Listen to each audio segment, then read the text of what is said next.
Berserk is perhaps one of the least family-friendly series to attract mainstream attention, on account of its gore, language, themes, sexual violence, so on and so forth. Yet, in spite of that, it has some of, if not the single most important life lesson every kid should probably take to heart when growing up.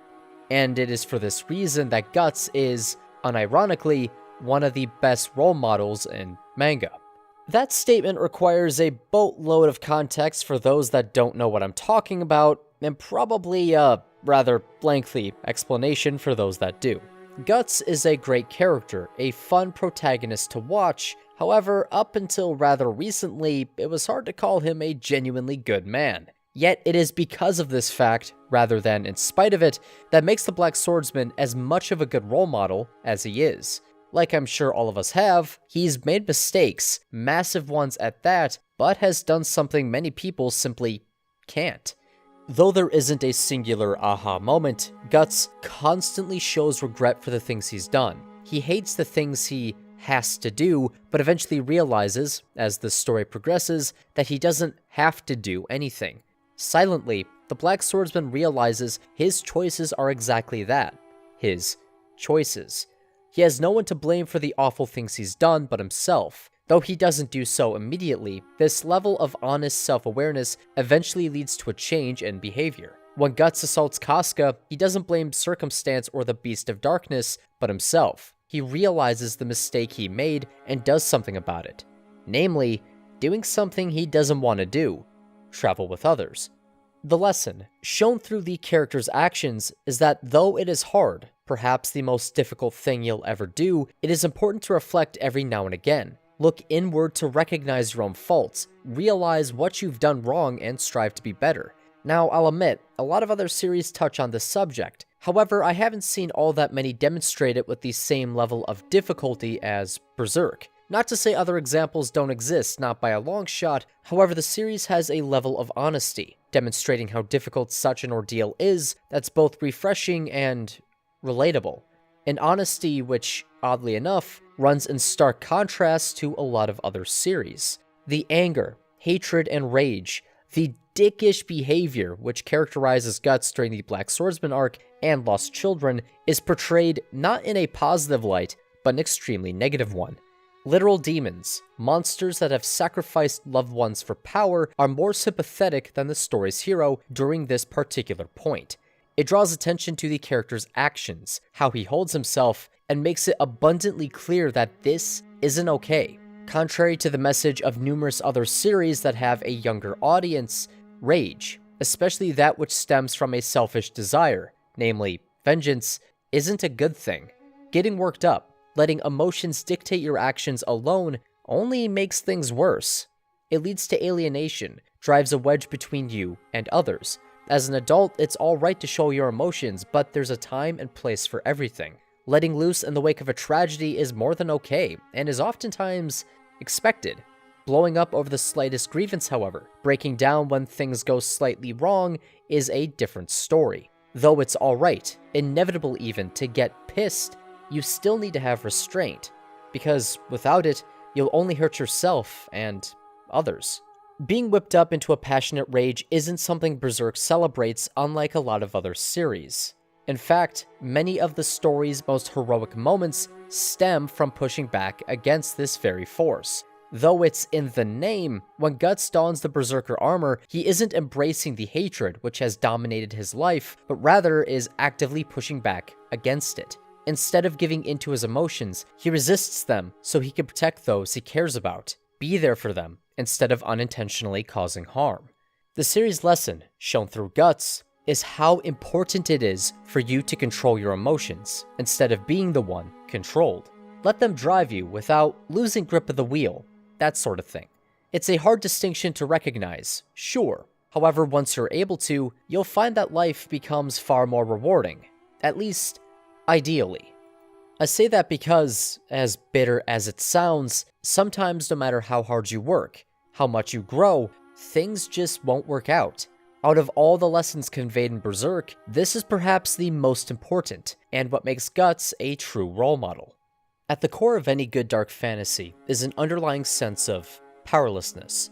There will be points in time where things just won't go the cast's way. Forces at play, events set in motion which the protagonists cannot stop.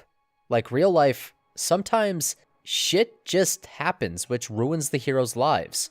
In Berserk, this sense is very much present and is represented by the concept known as causality. Generally viewed as an antagonistic force, something I disagree with in this video, link in the description, causality is essentially a giant domino effect. One event sets another in motion, which in turn sets a different event into motion, so on and so forth. For Berserk, this can be seen numerous times in one form or another. So many in fact, it's really hard to narrow down one quick example. Everything relies upon a boatload of context, which is aggravating, but I'll try my best.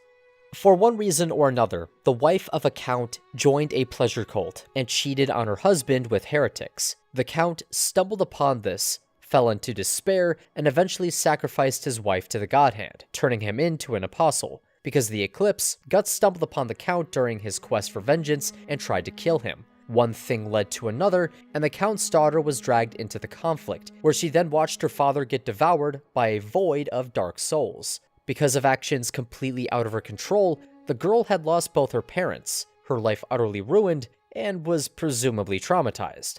This is important to keep in mind as it relates to Guts, because though the details are different, his life is very similar to the count's daughter. Constantly, everything good he's had has been ripped from him. Time and again, the Black Swordsman has been made to suffer for reasons that are completely and utterly out of his control.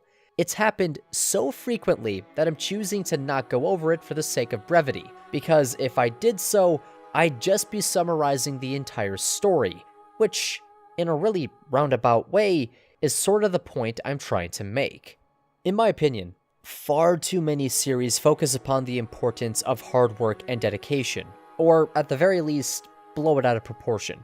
The notion that you can achieve anything so long as you try, though a good one, fails to account for something which Berserk makes a point to focus on. Though it's harsh, there will be times where you will fail for reasons completely unrelated to yourself, where success is determined by a factor you cannot control. Sometimes, shit just happens which will ruin your life. As a singular lesson, I'll admit this is incredibly defeatist, and can easily foster a mentality which sees one abandon any sense of self-responsibility or accountability. However, Berserk doesn't stop there. In fact, it's this very mentality which it and Guts push back against. Like I said earlier, Guts owns up to everything he's done, both good and bad. His actions are his own, and he blames no one but himself. Admittedly, he does state that God should leave him the hell alone. However, I view that more as venting frustration in the heat of the moment instead of something more profound. Same general idea holds true for Griffith. Guts is holding him responsible for his crimes, not blaming him for his own.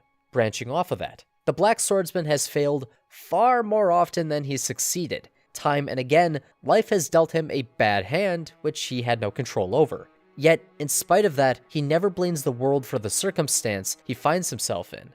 In fact, those that do are often the monsters which have ruined the world in the first place. Almost without fail, every apostle we get a glimpse of backstory for blames others for their misfortunes. The Count does this with his wife, Rosine with her parents, so on and so forth. They get hung up on what's happened to them, instead of trying to move forward with their lives. In fact, when you think about it, the Bailet embodies and perpetuates this very mindset. Because of the nature of its sacrifice, that being ones the individual in question cares about, the Apostles' ability to reflect upon what they've done is extremely limited. They've done a thing so awful, committed an act so heinous, that most people wouldn't have the strength to confront it.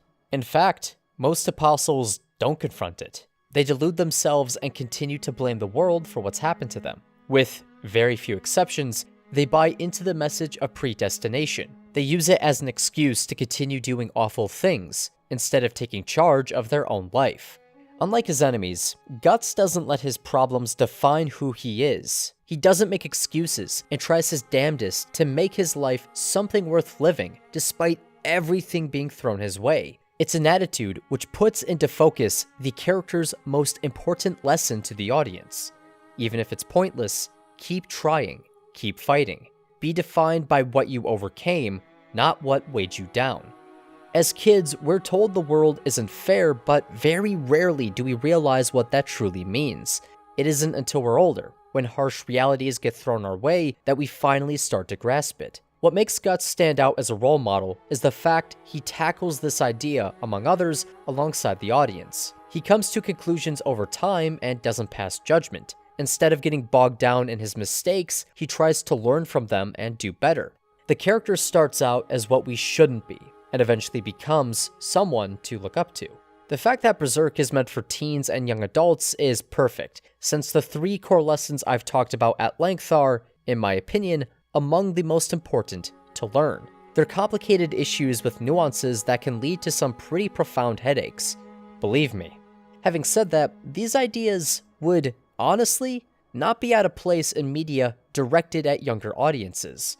Growing up, I would have loved something like Berserk if it was a bit toned down. Hell, it's probably why I gravitated to Avatar: The Last Airbender as much as I did. A comparison I imagine very few saw coming, as it touched on some of the themes Miura's work puts far more emphasis on. But with that said, guys, I've been Bufar191. Tell me what you thought in the comments down below, and I do want to state before wrapping this up proper, I recently opened up a Discord server for the channel, so if you're interested, the link to it is in the description down below. With that said, guys, again, I hope you've enjoyed this video. I'll see you all next time. Goodbye.